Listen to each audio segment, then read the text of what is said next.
আসসালামু আলাইকুম। আজকে আমরা আলাপ করব লিনিয়ার ইকুয়েশন নিয়ে। We define a linear equation in the n variables x1, x2 এরকম করে xn পর্যন্ত to be on that can be expressed in the form of এই যে এরকম এই ফর্মে যদি আমরা প্রকাশ করি a1 x1 a2 x2 তারপরে এরকম করে এন এক্সএন পর্যন্ত একটা সমীকরণ আকারে যদি প্রকাশ করি যেটা ইকুয়াল টু বি, তাহলে আমরা এই ধরনের সমীকরণকে লিনিয়ার ইকুয়েশন বলি।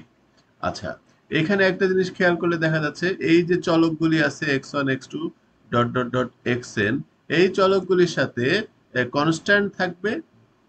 যেমন এক্স ওয়ান এর সাথে একটি কনস্ট্যান্ট থাকবে, সেটাকে আমরা এ ওয়ান বলছি। এক্স টু এর সাথে আরেকটা কনস্ট্যান্ট থাকবে, সেটাকে এ টু বলছি। এভাবে এক্স এন এর সাথে যে কনস্ট্যান্ট থাকবে সেটাকে এ এন বলছি, ইকুয়াল টু বি। এই যে সমীকরণটা লেখা হলো, এই সমীকরণ, এইভাবে লিখিত সমীকরণকে আমরা লিনিয়ার ইকুয়েশন বলছি। লিনিয়ার ইকুয়েশন কেন বলছি? কারণ এই ধরনের সমীকরণ একটা লাইনের সমীকরণ।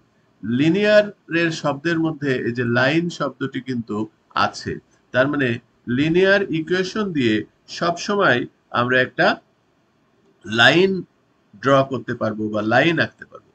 কিভাবে একটি লিনিয়ার ইকুয়েশন দিয়ে লাইন আঁকা যায় এবং সেটা সরল রেখা, কোনো বক্ররেখা হলে হবে না, সরল রেখা আঁকা যায়, সেই ব্যাপারটি আমরা অবশ্য পরের ভিডিওতে আলাপ করব। তো যাই হোক, আমরা এই যে এন সংখ্যক ভেরিয়েবলের কথা বলছি এখন, যদি এন এর মান 2 হয় তাহলে আমাদের লিনিয়ার ইকুয়েশনটা এরকম হতে পারে এ ওয়ান এক্স ওয়ান এ টু এক্স টু না লিখে এ ওয়ান এক্স এবং এ টু ওয়াই, অর্থাৎ এক্স ওয়ান কে এক্স এবং x two K Y A convert করে নিলাম, মানে ওয়াই ভেরিয়েবল দিয়ে এখানে লেখা হলো। তাহলে a one x plus a two x equal to b, যেখানে এ ওয়ান এ টু কেউই কিন্তু জিরো হবে না, কোনো কোনো কনস্ট্যান্টই জিরো হবে না। এরকম ভাবে আমরা লিখতে পারি।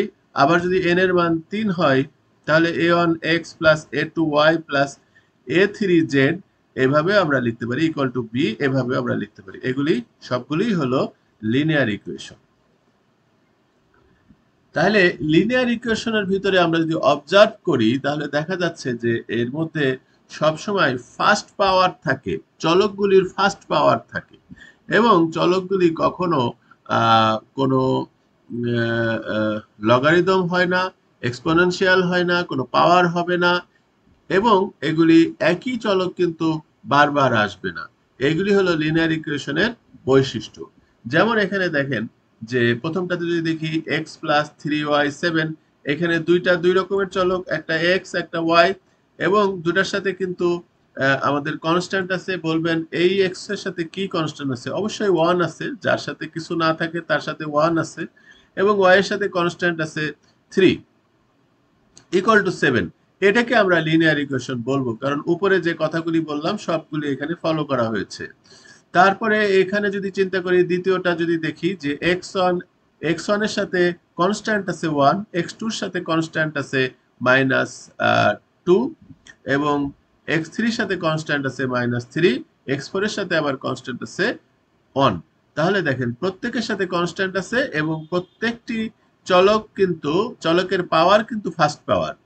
তো এইভাবে লিখিত সমীকরণকেই তো আমরা লিনিয়ার ইকুয়েশন বলছি। এরকম ভাবে এটা যদি দেখি, সেখানেও আমরা এক্স একটা চলক, ওয়াই একটা চলক এবং জেড আরেকটা চলক, সবার সাথে কিন্তু কনস্ট্যান্ট আছে। সবার পাওয়ার কিন্তু ফার্স্ট পাওয়ার। ফার্স্ট পাওয়ার মানে হচ্ছে এক্স এর পাওয়ার আসলে ওয়ান।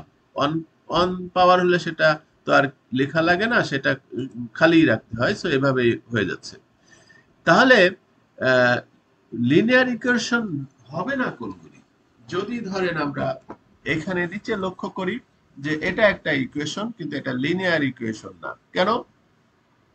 কারণ এখানে দুই রকমের চলক আছে, ঠিক আছে, এবং দুটা কনস্ট্যান্টও আছে, সবই ঠিক আছে, কিন্তু একটি চলকের পাওয়ার কিন্তু ফার্স্ট পাওয়ার না, পাওয়ার হলো এখানে স্কোয়ার দেওয়া আছে। তাহলে এটা কিন্তু লিনিয়ার ইকুয়েশন হবে না। লিনিয়ার ইকুয়েশন শর্ত হচ্ছে যে প্রত্যেকটা চলকের পাওয়ার ফার্স্ট পাওয়ার হতে হবে। এখানে আমরা দেখি three x two y x হয়, এখানে অবশ্য প্রত্যেকটা চলকের পাওয়ারই কিন্তু ফার্স্ট পাওয়ার, কিন্তু আরেকটা প্রবলেম এখানে আছে যে একই চলক দুইবার আছে। তাহলে এখানে বা এই দুইটা চলকের গুণফল এখানে করা আছে, এটা আসলে লিনিয়ার ইকুয়েশন হবে না।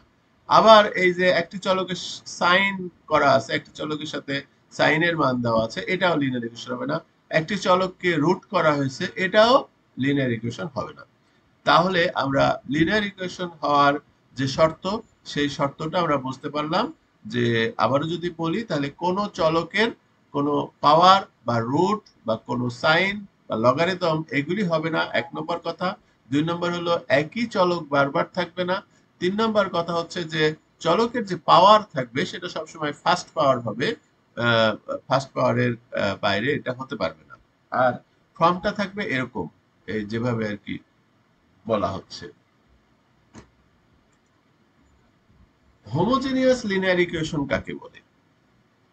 We define a homogeneous linear equation in the n variable x1, x2, dot dot dot dot xn to be one that can be expressed in the form, এই যে এই ফর্মে যখন লিখি তখন সেটাকে হোমোজেনিয়াস বলে। আসলে লিনিয়ার ইকুয়েশনের ফর্মই এটা, শুধুমাত্র ইকুয়াল টু এখানে জিরো হবে, অর্থাৎ এখানে সাধারণত বি এর মান থাকে। লিনিয়ার ইকুয়েশনের সময় আমরা দেখেছিলাম যে লিনিয়ার ইকুয়েশনের ইকুয়াল টুর পরে বি থাকে, এই বিটা হলো আমাদের একটা কনস্ট্যান্ট, এটাকে ইন্টারসেক্ট বলা হয়। তো যাই হোক, এই বিটার মান যখন জিরো হবে, এই যে বি এর মান যখন জিরো হবে, তখন আমরা সেটাকে বলছি হোমোজেনিয়াস লিনিয়ার ইকুয়েশন।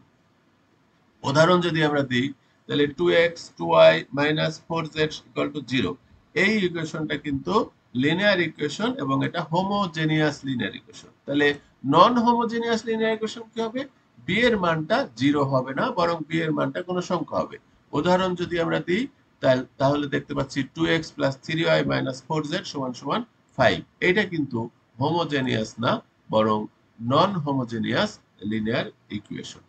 তো আজকের ভিডিওতে আমরা লিনিয়ার ইকুয়েশন দেখতে কেমন হয়, লিনিয়ার ইকুয়েশন কাকে বলবো, লিনিয়ার ইকুয়েশন কাকে বলবো না, এবং লিনিয়ার ইকুয়েশন দিয়ে যে লাইন আঁকা যায় সেই ব্যাপারটা বুঝতে পেরেছি। ধন্যবাদ সকলকে, ভালো থাকবেন।